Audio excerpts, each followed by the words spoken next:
श्रीला प्रभुपाद जी को फॉरेन गए भगवत गीता का प्रचार करें और कोई काम के लिए गए, तो आज इस्कॉन में कृष्ण के ज्यादा तो श्रीला प्रभुपाद जी की पूजा होती है नहीं होती?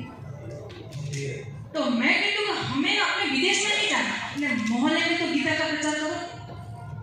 अपने मोहल्ले में तो करो, हमें बाहर नहीं जाना कहीं, अपने मोहल्ले में करो।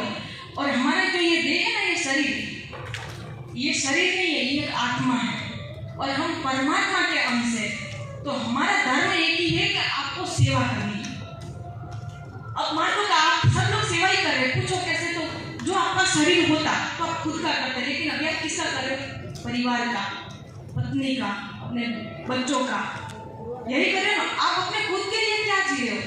हम जब शादी करते हैं ना तो एक दूसरे के पूरक होने के लिए करते हैं। तो ये जो शरीर होता है ना, तो उसको शादी की जरूरत ही नहीं थी। ये आत्मा है और आत्मा का दूसरी आत्मा से मिलन होता है और फिर हम वो क्या होते हैं? परमात्मा के अंश होते हैं। इसके लिए हमें सेवा करनी, और आप सेवा गीता के माध्यम से ही कर पाओगे, क्योंकि हमें कोई नेता का या कोई हीरो का प्रचार नहीं करना, हमें भगवान श्री कृष्ण का प्रचार करना है। और आप श्री भगवान का कृष्ण का प्रचार करोगे तो अवश्य आपकी एक ना एक दिन तो जीत है। इसके लिए आज का दिन सर बहुत शुभ है। आप अपनी टीम को बोलो और आप भी सर बोलिए कि आज का दिन का मतलब भगवान शिव का आज दूसरा मंगलवार है, सोमवार, तो मतलब 12 बजे और एक सुबह का ब्रह्म मुहूर्त है। उसके अंदर अभी सोमवार तो 12 बजे तक ही गिनेगा, वैसे तो 6 बजे तक तो रहेगा। तो ब्रह्म मुहूर्त के समय में 5 और 4 बजे तक, अभी कोशिश करो 5 और 4 बजे तक जितनी अड़ी हो सके, मतलब ग्रंथ के माध्यम से उतनी करो, क्योंकि आज आप भगवान शिव के नाम से सेवा दे रहे हैं। वो ग्रंथ तो किसी के घर में ही जाएगा ना,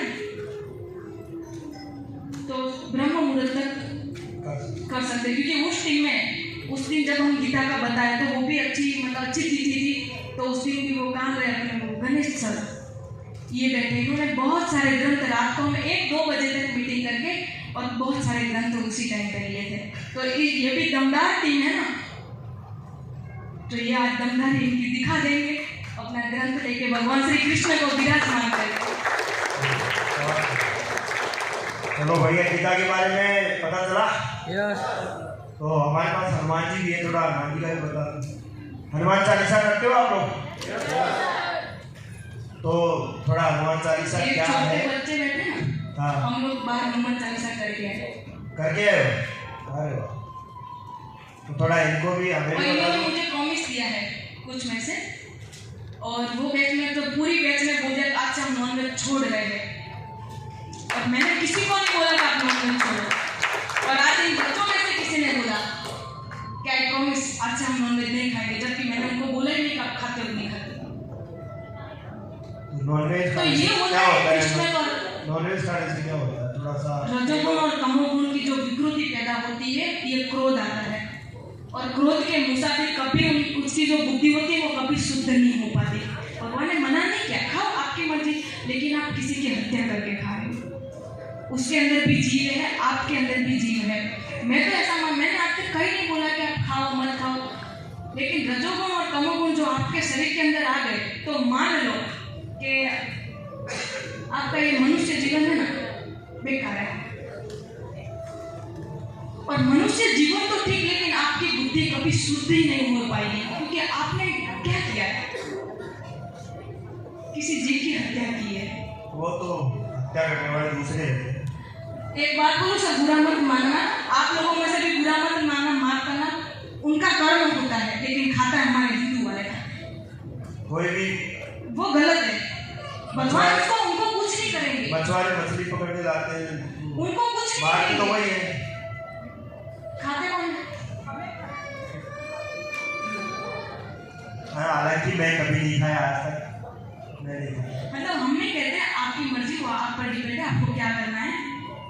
माफ करना गलत बोला हो तो, लेकिन हमारे मुताबिक से ठीक नहीं है।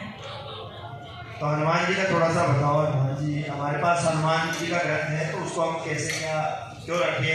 हनुमान जी तो देख लो, उसके अंदर पूरी 40 में, अब किन घर पे 40 है, अब 40 आती किन लोगों को है, और डेली पठन कितने लोग करते हैं? अच्छी बातें चालीसा बदल रहे हैं। तो हनुमान चालीसा तुलसीदास जी ने लिखी थी।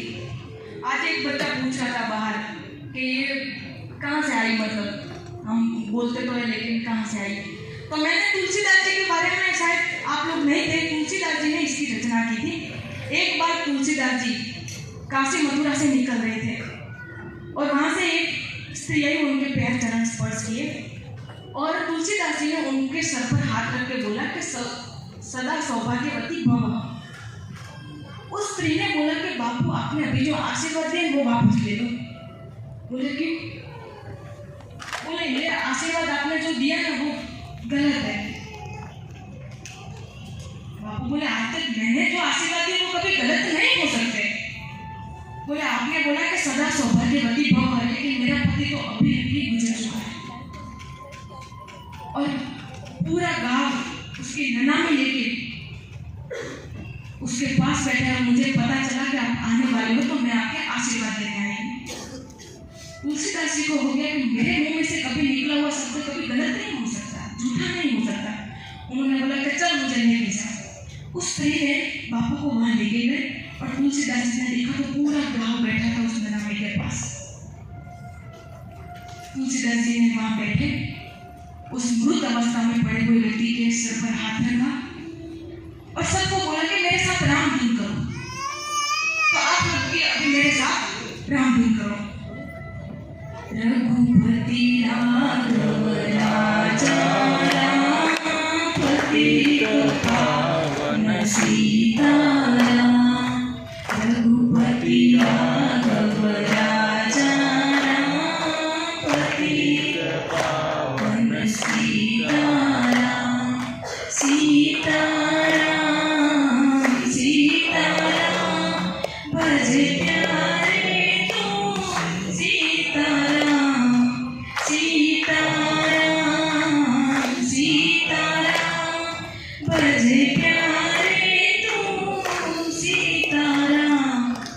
जैसे ये धूप खत्म हुई, ऐसे जो मृत अवस्था में पड़ा हुआ व्यक्ति वो तो आलस करके खड़ा हो गया, सारे गाँव में भाग गए। और फिर ये बात वायु की तरह सब जगह पहुंच पाई। उस समय दिल्ली का शहंशाह था अकबर शहंशाह। अकबर के जो मंत्री थे, कृष्ण उपासक थे, उन्होंने कहा कि शहंशाह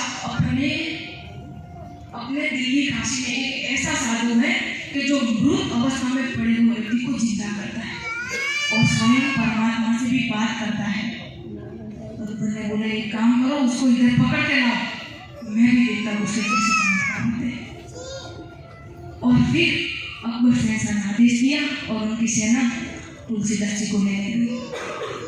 सेना ने बोला कि तुलसीदास जी आपको अकबर शहंशाह ने आमंत्रित किया है। तुलसीदास जी कहते हैं कि तुम्हारे शहंशाह को कह देना कि मैं उनके दरबार में नहीं आ सकता, मैं तो ठाकुर के दरबार में रहता हूँ। तुलसीदास जी बहुत स्वाभिमानी इंसान थे। उन्होंने बोला कि मैं कोई चमत्कार नहीं करता, आपके अकबर शहंशाह को बोल दो कि मैं उनके दरबार में नहीं, लेकिन मैं तो मेरे राम के दरबार में, मेरे ठाकुर के दरबार में रहता हूँ। सैनिकों ने जाके अकबर से बोला कि वो तो मना कर रहे। अकबर को बहुत गुस्सा आया, बोले उसको घिसल कर पकड़ कर इधर लाओ। सेना गई और बापू को जबरदस्ती बाहर लाया गया। बापू दरबार में आए और बोले जय श्री राम। अकबर शहंशाह बोले हमने सुना है कि आप चमत्कारी बाबा है, आप मृत हुए इंसानों को ठीक कर देते हो, स्वयं परमात्मा से बात करते हो, ये दो चमत्कार इधर करके बताओ। तुलसीदास जी कहते हैं शहंशाह माफ करना, मैं कोई चमत्कारी बाबा नहीं, और जो चमत्कार करते हैं वो असली साधु नहीं होते। ये तो मेरी राम की कृपा है, मुझे कोई चमत्कार नहीं आता। अकबर को और गुस्सा आता है और कहते हैं सैनिकों को कि इस साधु को फोड़ दो और बंदी बना लो। उस टाइम तुलसीदास जी को जबरदस्ती जेल में डाला जाता है और जेल में बंद करते हैं तो तुलसीदास जी बहुत रुदन करते हैं। समय उन्होंने वहां बैठ के राम नाम का स्मरण किया और 40 लाइनें लिखी। जैसे ही 40 लाइन तो जैसे उनका जो हृदय हुआ ना, उसी समय दिल्ली पर हजारों नहीं लेकिन लाखों की संख्या में बंदरों ने आक्रमण किया और बंदरों ने पूरी दिल्ली का सफाया बुला दिया। और वो बंदर कहाँ तक पहुंचे? तुलसीदास जी के दरबार तक। और दरबार तक पहुंचते पूरे दरबार में नाश कर दिया और बहुत सेनाओं को भी मारे गए। और उस समय शहंशाह इतना परेशान हो गया कि बहुत समय हो गया, इस बंदर ने तो मेरा पूरा सत्यानाश कर दिया। कितना भी बड़ा राजा हो लेकिन उसका एक गुरु होता है। फकीर गुरु था शहंशाह का। पूछा कि गुरु अब कुछ करो, मैं तो थक गया हूँ, तो पूरा ऐसे तो पूरा बर्बाद हो गया है, मैं दिल्ली को कैसे बचा पाऊंगा, इसका कारण क्या हो सकता है? तो गुरु कहता है, गुरु ध्यान करते हैं और कहते हैं कि शहंशाह तूने किसी निर्दोष साधु को बंदी बनाया है। बोले हाँ। बोले कौन? बोले वो तुलसीदास जी को। बोले तूने बहुत बड़ी गलती कर दी, उसका ही चमत्कार है। और एक साइड तुलसीदास जी वो 40 लाइन जो बैठे बैठे वहां फतेहपुर सीकरी के जेल के अंदर जो 40 लाइनें लिखी और एक बार नहीं, 2 बार नहीं, 3 बार नहीं, लेकिन 100 बार पाठ किए। और जैसे 100 बार पाठ खत्म हुए वैसे ही अपने आप बंदर थे ना वो भाग गए, लुप्त हो गए और ताले थे ना अपने आप छूट गए। इसके लिए कहा जाता है, जो सत्य बार पाठ कर कोई, छूटे बंदी महासुख होई। 100 पाठ जैसे ही उन्होंने खत्म किया, अपने आप ताले टूट गए और बंदर भी लुप्त हो गए।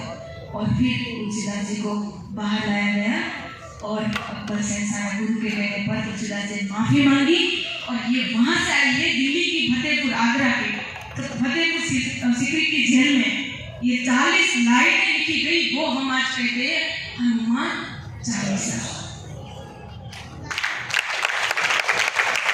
और फिर अकबर शहंशाह तुलसीदास जी को क्या कहते हैं पता है?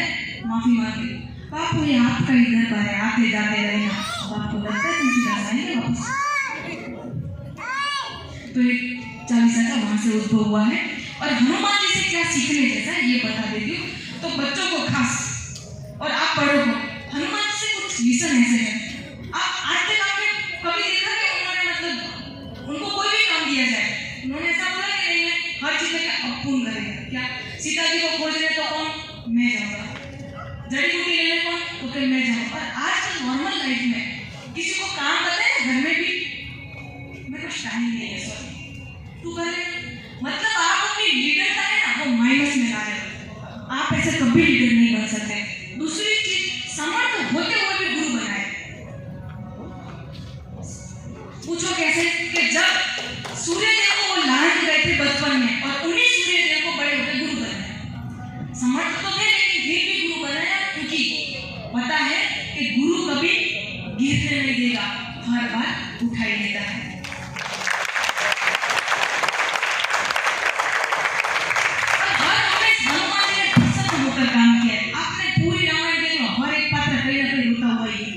राम जी भी रोते हुए हैं लेकिन हनुमान जी को कभी रोते हुए देखा? कैसे भी हालत हो, किसी भी परिस्थिति हो, हर हमेशा प्रसन्न होकर काम किया है। तो आप लोग भी प्रसन्न होकर काम करिए। दूसरी चीज आती है कि सेवक थे, देव नहीं थे, लेकिन आज पूरे भारत में नहीं बाहर के हर जगह देख लो, जितने राम जी के मंदिर नहीं है उतने तो उनके सेवक हनुमान जी के मंदिर है।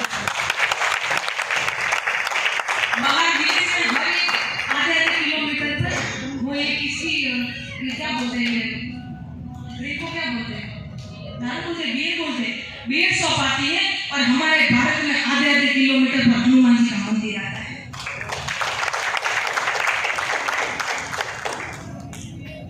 तो ये है हनुमान जी का।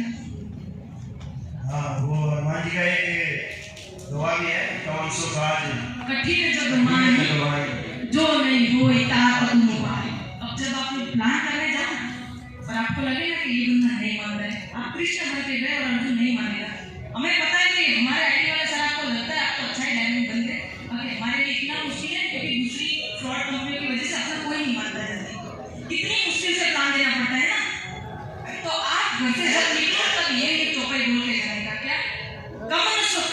कठिन जिद माही जो नहीं होई तात तुम पाए।